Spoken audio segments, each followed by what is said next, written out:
masih ingat dengan kasus penemuan jenazah bayi di Pacitan tanggal 4 Mei 2023 lalu.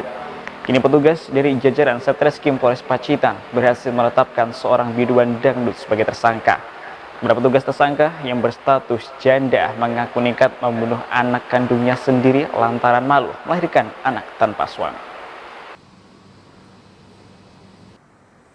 Hikmah Satwika Kuncoro Putri 23 tahun, warga desa Banjarjo, Kecamatan Kebun Agung, Kabupaten Pacitan, hanya bisa tertunduk malu saat diperiksa oleh polisi Senin pagi.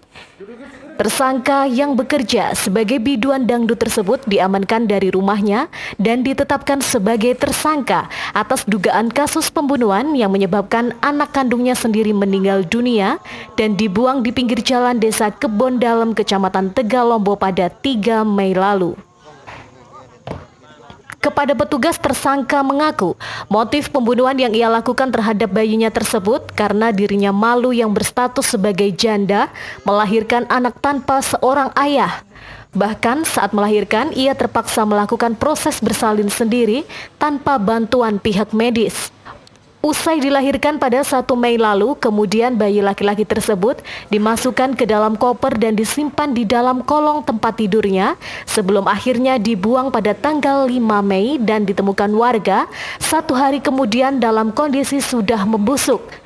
Selain tersangka, polisi juga mengamankan sejumlah barang bukti, diantaranya koper, gunting, kaos, dan 1 unit motor. Sementara tidak ada dari keterangan dari tersangka, tidak ada. Jadi motif pembunuhan itu karena tersangka berstatus janda, sehingga malu diketahui oleh keluarga, malu diketahui oleh rekan, teman, kerabat, dan lain sebagainya.